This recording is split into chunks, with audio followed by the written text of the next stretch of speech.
এটা হচ্ছে ভিগো steam iron 6138 এই মডেল। এটার প্রবলেম হয়ে আসছে আউটডোর থেকে, এই যে বডিটা খুলে যাচ্ছে, এই মাথাটা খুলে যাচ্ছে।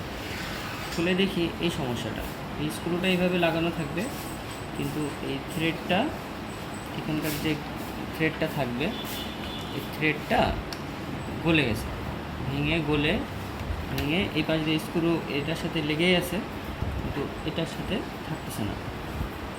হ্যাঁ, এখন আমি কি করব, দেখলাম যে এটা যদি বডিটা চেঞ্জ করতে চাই তাহলে অনেক সময় লাগবে এবং অনেক খরচও হবে, প্লাস পাওয়া নাও যেতে পারে।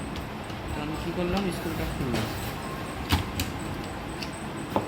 খুলে আমি একটা এই ধরনের ওয়াশার নিলাম, যাতে আমার এইটার থেকে বোল্ড হয়ে যায়, মানে ব্লক হয়ে যায়। দেওয়ার পরে আমি একটা স্ক্রু লাগাই দিলাম।